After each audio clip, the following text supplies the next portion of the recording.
Challenges. There's no denying we all have them.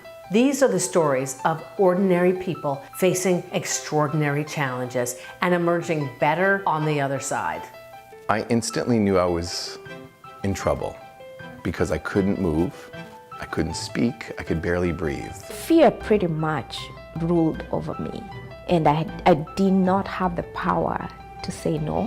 When you lose your life partner and it's the love of your life and you know it, you can't even imagine moving forward without them. I'm Cheryl Hunter. As a teenager, I was kidnapped and held captive.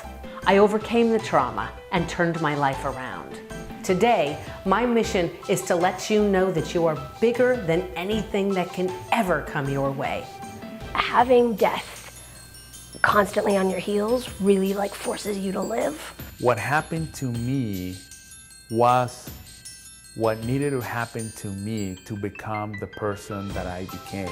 Oftentimes it is our wounds that reveal the light.